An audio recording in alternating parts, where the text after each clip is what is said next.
નમસ્કાર, mid day news સાથે હું છું હેમાંગીની. સમાચારની શરૂઆતમાં એક નજર મુખ્ય સમાચાર પર. નાણામંત્રી અરુણ જેટલી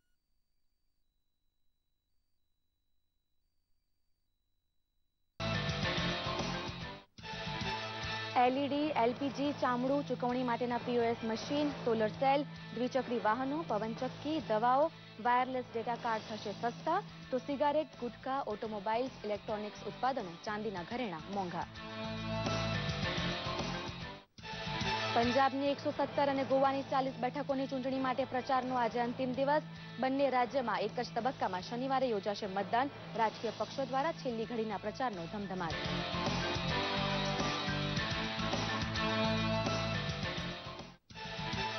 ₹5,000 કરોડની સૌની યોજના દ્વારા સૌરાષ્ટ્રની કાયાપલટ થવાનું જણાવતા મુખ્યમંત્રી. ગઢડામાં યોજાયો મુખ્યમંત્રીની ઉપસ્થિતિમાં BAPSનો વિશ્વ શાંતિ મહાયજ્ઞ, મૂર્તિ પ્રાણ પ્રતિષ્ઠા અને પ્રદર્શનનો ત્રિવેણી ઉત્સવ. અને બેંગલુરુ ખાતે રમાયેલી T20 શ્રેણીની છેલ્લી મેચમાં ઇંગ્લેન્ડને 75 રને હરાવી 2-1થી શ્રેણી જીતી લીધું ભારત. ઇંગ્લેન્ડની 25 રનમાં 6 વિકેટ ઝડપનાર સ્પિનર યજુવેન્દ્ર ચહલ બન્યો player of the series.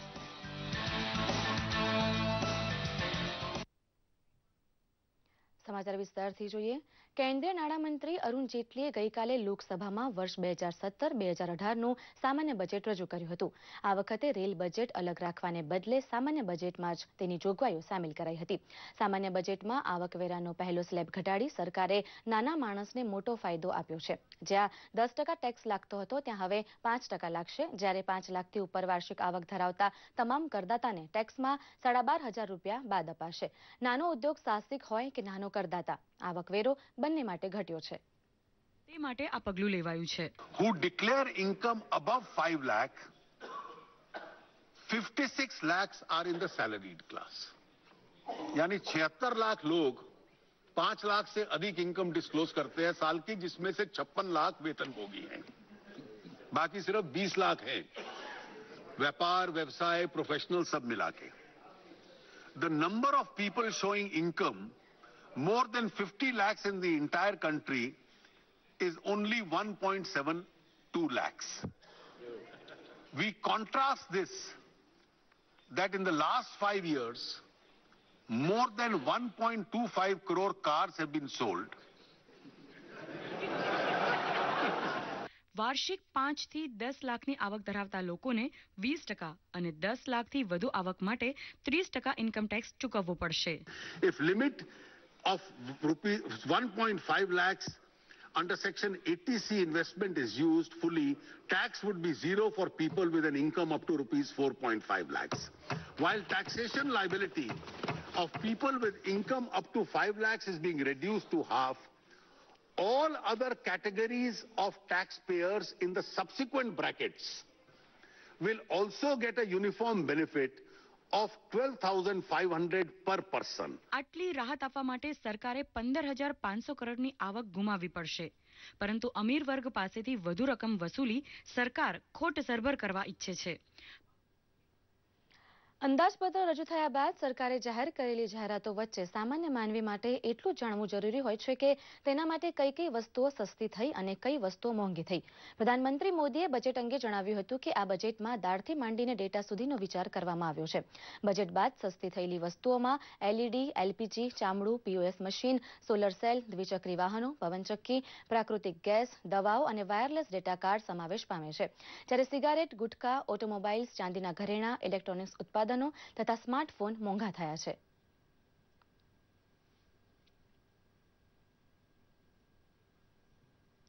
Modi સરકારના બજેટમાં ખેડૂતો માટે ઘણી રાહતો છે. ખેત પેદાશો માટે ધિરાણથી માંડીને બજાર વ્યવસ્થા તો છે જ, સાથે સાથે પાક વીમા અને સિંચાઈને પણ પ્રાધાન્ય અપાયું છે. ગ્રામીણ વિકાસ પર પણ વિશેષ ફોકસ છે. આ તમામનું મુખ્ય લક્ષ્ય 5 વર્ષમાં ખેડૂતોની આવક બમણી કરવાનું છે. બજેટમાં ગ્રામીણ ભારત માટે મોટી જાહેરાતો કરાઈ છે. જો તમે ખેડૂત છો તો સરકારે આગામી નાણાકીય વર્ષ માટે કૃષિ ધિરાણ માટે 10 લાખ કરોડની ફાળવણી કરી છે. આ ઉપરાંત આગામી 3 વર્ષમાં રાજ્ય સરકારોની મદદથી નાના અને મધ્યમ ખેડૂતોને સહકારી મંડળીઓના માધ્યમથી ધિરાણ આપવાનો નવો વિચાર અમલી બનાવાશે. વાવણી કરતા ખેડૂતોની નિશ્ચિતતાની ચિંતા પણ નાણામંત્રીએ કરી છે. આ માટે નાબાર્ડ દ્વારા પાક વીમા અને સિંચાઈ પર વિશેષ ભાર મૂક્યો છે. ફળ તથા શાકભાજી પકવતા ખેડૂતો હવે પોતાનો પાક બજાર સુધી વધુ ઝડપથી પહોંચાડી શકશે. રાજ્યો સાથે રહી કોન્ટ્રાક્ટ ફાર્મિંગ અંગે નવો કાયદો પણ બનાવાશે. આનાથી ખેડૂતોને પોતાના ઉત્પાદનની વધુ સારી કિંમત મેળવવામાં મદદ મળશે. ડેરી ઉદ્યોગ અને સંલગ્ન પ્રવૃત્તિઓ દ્વારા વધારાની આવક મેળવવા પર પણ ફોકસ રખાયો છે. ક્લીન ઇન્ડિયા પર પણ બજેટમાં ખાસ ધ્યાન કેન્દ્રિત કરાયું છે. જાહેરમાં શૌચક્રિયા મુક્ત ODF ગામોને પાઇપલાઇન દ્વારા પાણી પહોંચાડવામાં સરકાર અગ્રતા આપશે. पहले 40,000 अलॉट होता था और 29,000 खर्च होता था. अब 38,500 पिछली बार अलॉट हुआ, 47,000 खर्च हुआ और आने वाले साल में 48,000 होगा. ગ્રામીણ અને કૃષિ ક્ષેત્ર માટે કુલ 1,87,200 કરોડ રૂપિયાની ફાળવણી કરાઈ છે, જ્યારે આ ક્ષેત્રનો 4.1% વિકાસ દર રહેવાની આશા વ્યક્ત કરાઈ છે. દૂરદર્શન સમાચાર, અમદાવાદ. કેન્દ્રીય નાણામંત્રી અરુણ જેટલી દ્વારા સૌ પ્રથમ વખત રેલવે બજેટને સામાન્ય બજેટનો હિસ્સો બનાવી રજૂ કરાયું હતું. જેટલીએ ઇન્ફ્રાસ્ટ્રક્ચર માટે 3.93 લાખ કરોડની ફાળવણી કરી માળખાકીય સવલતોના વિકાસ પર ભાર આપ્યો હતો. જોઈએ ખાસ અહેવાલ. રેલવેના વિકાસ કાર્યો માટે ₹1,31,00,000ની ફાળવણી કરાઈ છે. આ સાથે રેલવે રક્ષા કોષનું નિર્માણ કરીને રેલવેની સુરક્ષા માટે 5 વર્ષમાં ₹1 લાખ કરોડ ખર્ચ કરાશે. તો યાત્રાધામને જોડતી વિશેષ ટ્રેન સેવા પણ શરૂ કરાશે. આ સાથે 2019 સુધીમાં પેસેન્જર ટ્રેનના તમામ કોચમાં બાયો ટોયલેટ લાગશે. તેમજ IRCTCથી ટિકિંગ બુકિંગ ઉપર કોઈ ચાર્જ લાગશે નહીં. તો 3500 કિલોમીટર લાંબી રેલવે લાઇન નાખવાની જોગવાઈ કરાઈ છે. તો 2020 સુધી તમામ રેલવે ફાટક માનવ રહિત હશે. આ ઉપરાંત 500 રેલવે સ્ટેશનમાં દિવ્યાંગોને ધ્યાને રાખીને લિફ્ટ અને એસ્કેલેટર મુકાશે. નાણામંત્રીએ ટ્રાન્સપોર્ટ સેક્ટર માટે 2,41,000 કરોડની ફાળવણી કરી હતી, જેમાં 2017 અને 18માં ₹64,000 કરોડ હાઈવે માટે ફાળવણી કરાઈ છે, જ્યારે કોસ્ટલ કનેક્ટિવિટી હેઠળ સાગરમાલા પ્રોજેક્ટ માટે 2,000 કરોડની ફાળવણી કરી છે. તો પ્રધાનમંત્રી ગ્રામ સડક યોજના હેઠળ સડક નિર્માણની ગતિ પ્રતિદિન 133 કિલોમીટરની થઈ હોવાનું નાણામંત્રીએ જણાવ્યું હતું.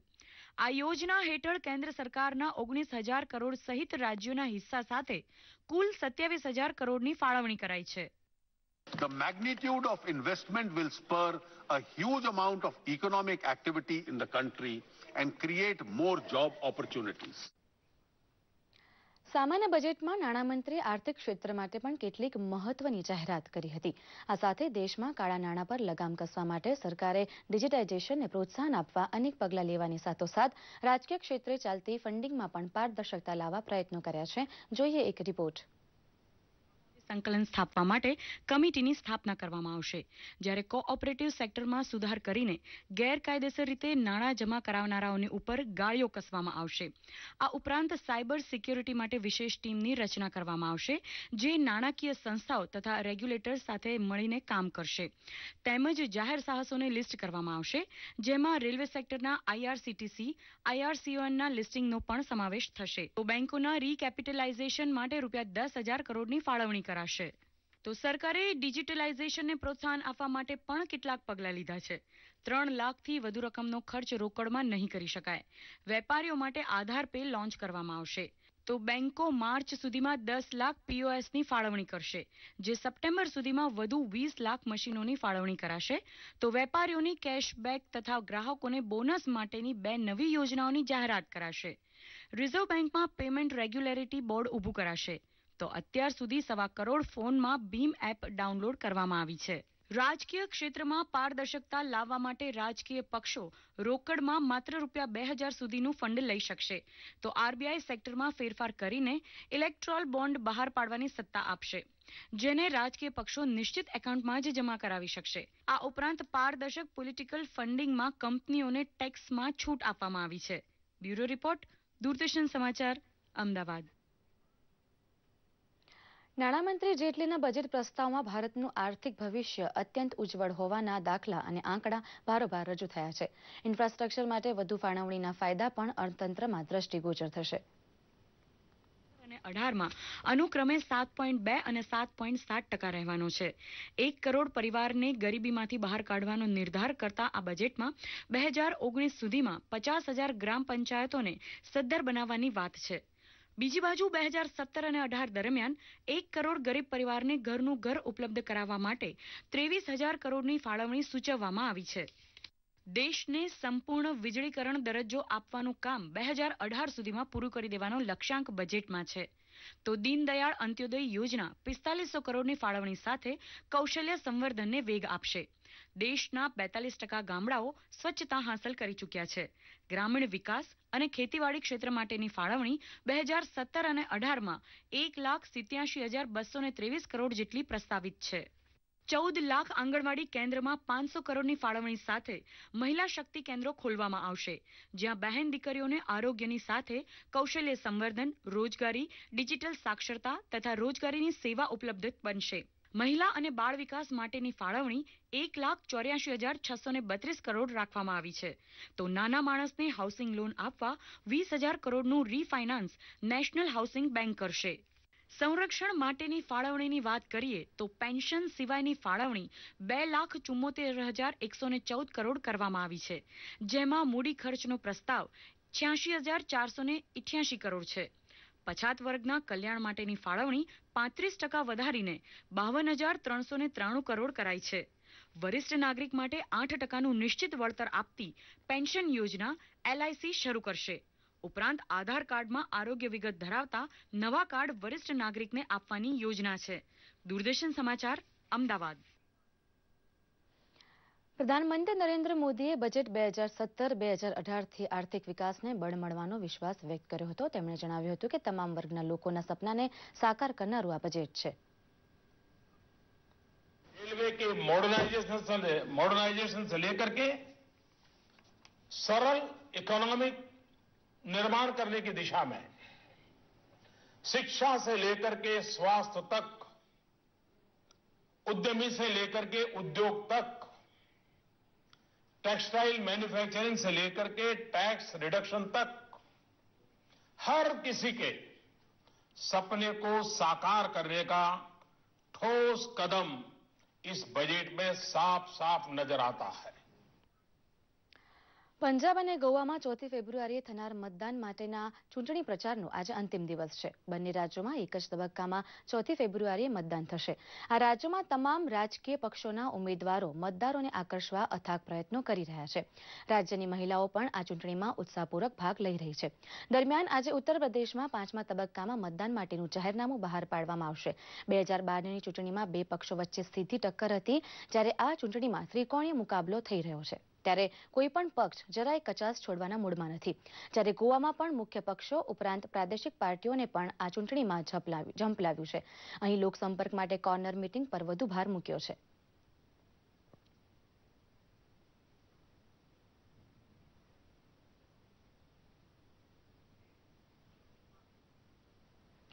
ઉત્તર પ્રદેશના કાનપુરના જાજમો વિસ્તારમાં ગઈકાલે એક 6 માળની નિર્માણધીન ઇમારત તૂટી પડતા 6 મજૂરોના મૃત્યુ થયા છે. કાટમાળ હેઠળ ફસાયેલા ઘાયલોને બહાર કાઢવામાં આવ્યા છે, જેમાંથી લગભગ અડધો ડઝન જેટલા મજૂરોની હાલત ચિંતાજનક છે. કાટમાળ હેઠળ હજુ પણ લગભગ 20 જેટલા મજૂરો દટાયા હોવાની શક્યતા છે. NDRFની ટીમો ઘટના સ્થળે રાહત અને બચાવના કાર્યમાં જોડાઈ છે. પોલીસે બિલ્ડિંગના માલિક અને કોન્ટ્રાક્ટર વિરુદ્ધ FIR નોંધી છે.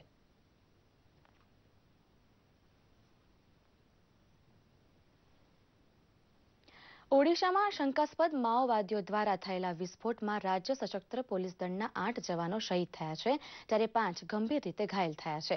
આ ઘટના કોલ્હાપુર જિલ્લાના સુકેતુ હાઈવે પર બની છે. દરમિયાન પોલીસે મહાનિરીક્ષક જણાવ્યું છે કે તમામ જવાનો ટ્રેનિંગ માટે જઈ રહ્યા હતા ત્યારે આ હુમલો થયો હતો. ઘટનાની તપાસ કરવામાં આવી રહી છે.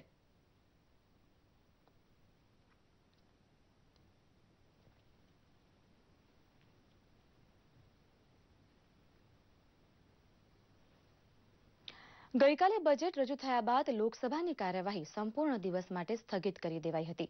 સાંસદ અને પૂર્વ કેન્દ્રીય મંત્રી E. અહેમદના નિધન બાદ ગૃહમાં તેમના સન્માનમાં 2 મિનિટનું મૌન પાળવામાં આવ્યું હતું. લોકસભા અધ્યક્ષે જણાવ્યું હતું કે દિવંગત નેતાના સન્માનમાં ગુરુવારે ગૃહની બેઠક યોજાશે નહીં અને ગૃહની આગામી કાર્યવાહી શુક્રવારે થશે.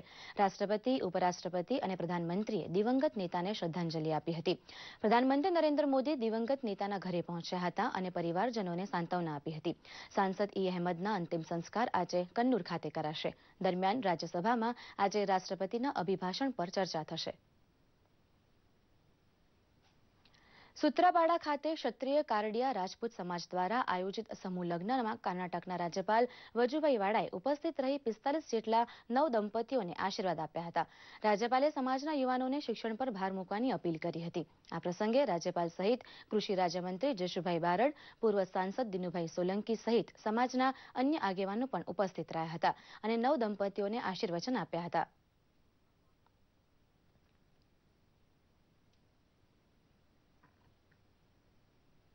સૂત્રાપાડા કારડિયા રાજપૂત સમાજ સમગ્ર વિસ્તારમાં સૌથી મોટો કારડિયા રાજપૂત સમાજનો જે રહેણાંક છે એવા ઠેકાણે જ્યારે લગ્ન થાય ત્યારે વિશેષ અમારી ગામની જવાબદારી રહે છે.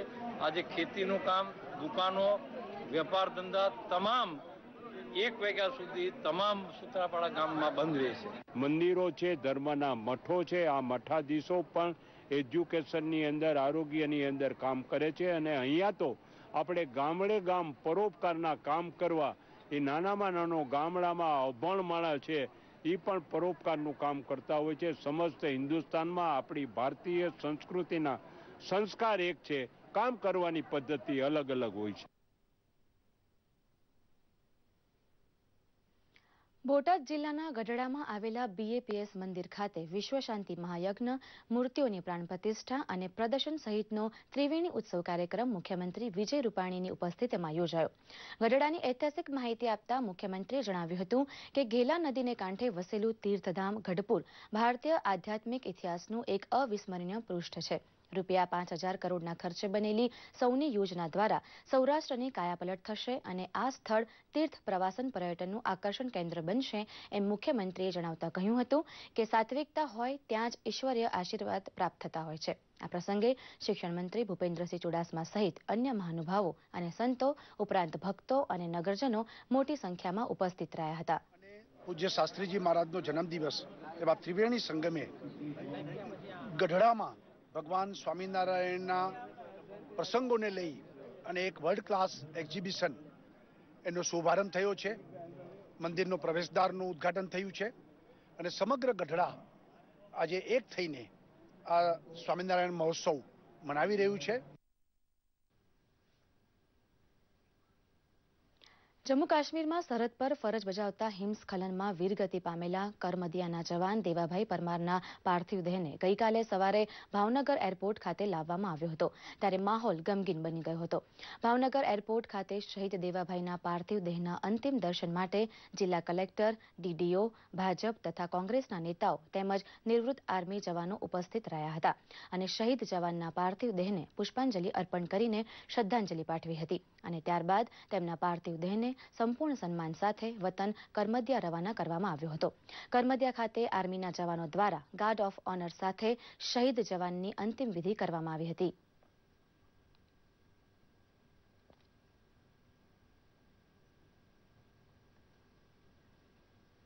આજે કુપવાડા શ્રીનગર જમ્મુ કાશ્મીર ખાતે જે આપણા એક ભાવનગર જિલ્લાના કરમદિયા ગામ મહુવા તાલુકામાં આવે છે એમાં દેવાભાઈ પરમાર જેઓ શહીદ થઈ ગયા છે તેઓનો તાબૂત આજે એરપોર્ટ ઉપર અત્યારે આવેલ છે. ત્યારે અમારી સાથે અમારા માજી સૈનિક સંગઠનના મિત્રો, સાથે સાથે રાજકારણના લોકો, સાથે કલેક્ટર સાહેબ, DDO સાહેબ, DSP સાહેબ, અન્ય પબ્લિકના જે અગ્રણીઓ હતા એ બધાએ અહીંયા અત્યારે શ્રદ્ધાંજલિ અર્પિત કરી છે અને સાથે સાથ અત્યારે હાલની અંદર એમનું તાબૂત જે છે એ એમના ગામ કરમથિયા લઈ જવામાં આવેલ છે.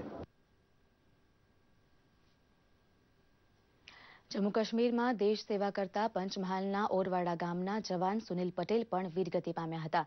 હિમસ્ખલનમાં મૃત્યુ પામેલા સુનિલ પટેલના નશ્વર દેહને હવાઈ માર્ગે વડોદરા લાવ્યા બાદ તેમના વતન ઓરવાડા ખાતે તેમને લઈ જવાયો હતો. ઓરવાડા ખાતે તેમના નશ્વર દેહને મંત્રી જયદ્રથસિંહ પરમારે શ્રદ્ધાંજલિ અર્પી હતી તેમજ શહીદના પરિવારને આશ્વાસન આપ્યું હતું. દેશની સેવા કરતા વીરગતિને પામેલા જવાનની અંતિમ વિદાય ટાણે પંચમહાલ DSP સહિત વરિષ્ઠ નાગરિકો સાથે આખું ગામ ઉમટી પડ્યું હતું અને શહીદ સુનિલ પટેલના પૂરા ગૌરવ તથા ગાર્ડ ઓફ ઓનર સાથે અંતિમ સંસ્કાર કરવામાં આવ્યા હતા.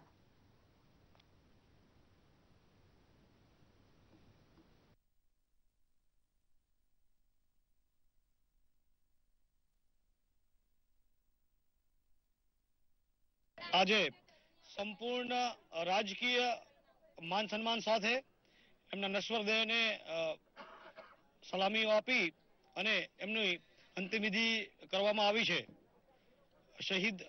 શહીદને લોકો હંમેશા યાદ રાખશે અને દેશ માટે એમને આપેલી શહીદી હંમેશા અમૂલ્ય રહેશે.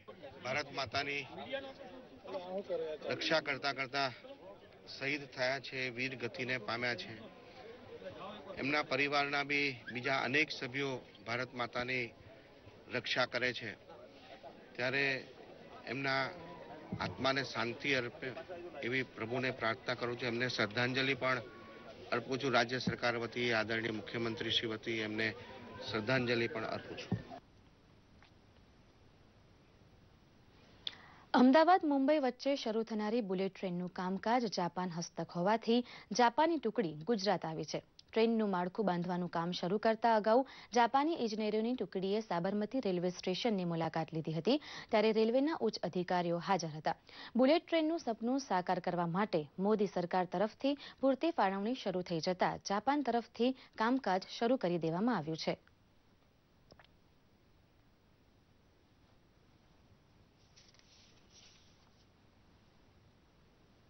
जायका टीम ने आज यहाँ पर विजिट किया है. वो अहमदाबाद डिवीजन के सभी एरिया को देख रहे हैं.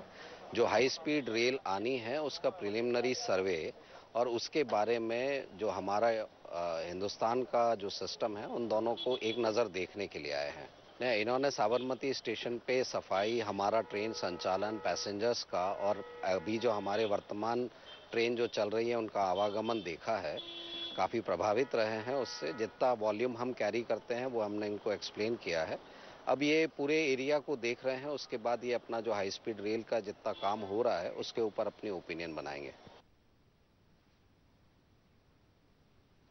કચ્છના સરક્રિક વિસ્તારમાંથી આજે વહેલી સવારે એક બિનવારસી પાકિસ્તાની બોટ ઝડપી લેવાઈ છે. આ બોટમાંથી 3 મોબાઈલ ફોન, પાકિસ્તાની ચલણી નાણું, માછીમારીનો સામાન મળી આવ્યો છે.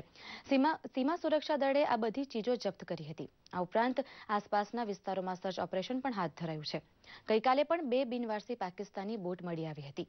તેમાંથી 6 મોબાઈલ ફોન અને પાકિસ્તાની સિમ કાર્ડ મળી આવ્યા હતા. 2 દિવસમાં 3 બિનવારસી પાકિસ્તાની બોટ મળી આવવાની ઘટનામાં સીમા સુરક્ષા દળે આગળની તપાસ કાર્યવાહી હાથ ધરી છે.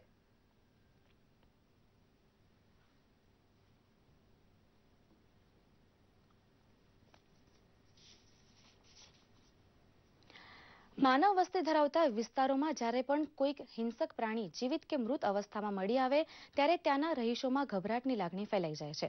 આવી જ ઘટના બની છે તાપી જિલ્લાના વાલોડ તાલુકાના મોરદેવી ગામમાં. છેલ્લા 3 દિવસથી આ ગામમાં રોજ એક દીપડો મૃત હાલતમાં મળી રહ્યો છે. ગ્રામજનો મૃત દીપડાઓ નિહાળીને ભયભીત બની ગયા છે. વન વિભાગે આ અંગે તકેદારીના પગલાં લઈ નવસારીના વેટરનરી ડોક્ટરની મદદથી દીપડાઓના મૃત્યુનું કારણ શોધવાની તજવીજ હાથ ધરી છે. મૃત દીપડાઓનું લેબોરેટરીમાં પરીક્ષણ થયા બાદ વન વિભાગ યોગ્ય પગલાં લેશે એમ વાલોડ મહુવા રેન્જના આરએફઓએ જણાવ્યું છે.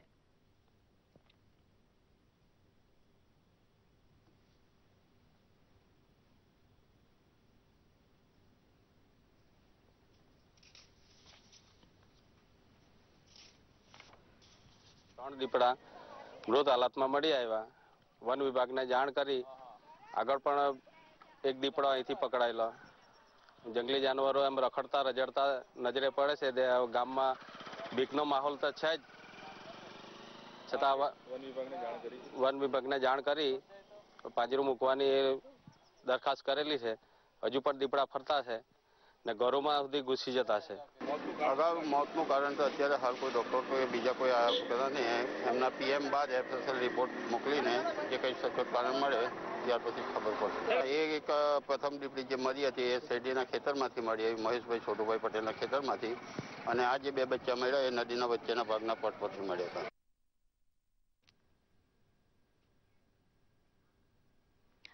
હેમચંદ્રાચાર્ય ઉત્તર ગુજરાત યુનિવર્સિટીના બોર્ડ ઓફ સ્પોર્ટ્સના યજમાન પદે વેસ્ટ ઝોન ઇન્ટર યુનિવર્સિટી મહિલા કબડ્ડી ચેમ્પિયનશિપ 2017નો પ્રારંભ થયો છે, જેમાં સમગ્ર વેસ્ટ ઝોનમાંથી લગભગ 50 ટીમની 400થી વધુ મહિલાઓ ભાગ લઈ રહી છે.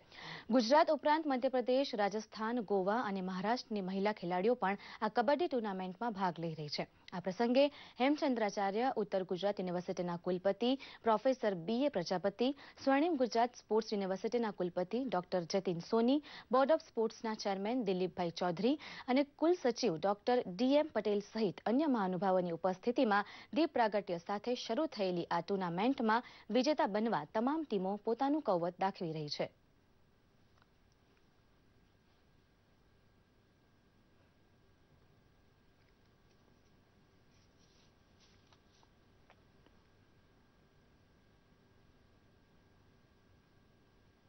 એક ચેમ્પિયન્સ એટીટ્યુડની સાથે કોઈને તૈયાર કરવો હોય તો ઓછામાં ઓછા 5 થી 7 વર્ષ જોઈશે. Wait and watch, you will get a best sporting result and you can find a Gujarat a best sporting state at the moment. अच्छे खेलेंगे सब लोग. हमें आगे बढ़ना चाहिए खेल में, क्योंकि हमें यहाँ से बहुत सारा कुछ सीखने मिलता है. हमें बहुत आगे तक जाना चाहिए. કે ઓલ ઇન્ડિયા કબડ્ડી ટુર્નામેન્ટના હોસ્ટ પણ આપણે જ છીએ, જે હવે આ કાર્યક્રમ પૂરો થયા પછી શરૂ થશે. પુનઃ આવેલા સૌ ખેલાડી મિત્રો, બહેનોને હું આવકારું છું. વાત કરીએ સોશિયલ મીડિયાની, તો વસંત પંચમી પર પ્રધાનમંત્રી નરેન્દ્ર મોદીએ પોતાની કવિતા ટહુકે વસંત શેર કરી છે. તેમજ ગુજરાતી ફિલ્મ દુનિયાદારીનું ટ્રેલર યુટ્યુબ પર નંબર 1 પર ટ્રેન્ડ થઈ રહ્યું છે. જોઈએ સોશિયલ મીડિયામાં ટ્રેન્ડ થયેલા સમાચારોનો અમારો ખાસ રિપોર્ટ સોશિયલ કનેક્ટ.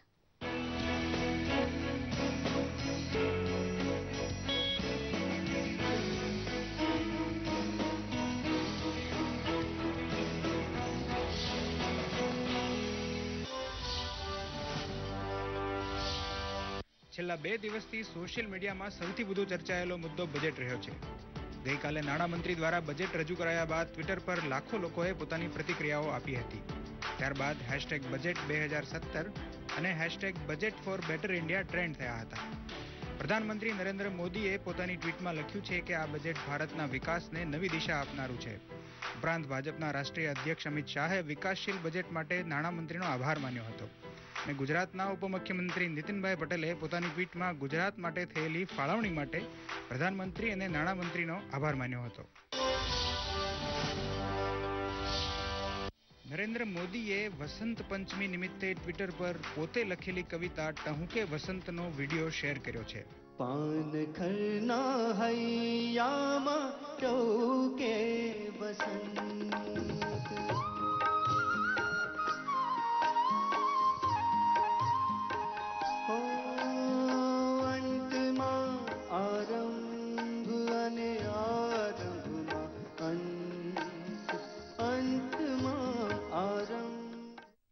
પોતાની રાજકીય છબીથી તદ્દન અલગ નરેન્દ્ર મોદીનો પરિચય કરાવતી આ કવિતા પ્રધાનમંત્રીએ વર્ષો પહેલા લખેલી, જેને એક જાહેર કાર્યક્રમમાં ગુજરાતના સુપ્રસિદ્ધ ગાયક પાર્થિવ ગોહિલે પ્રસ્તુત કરી.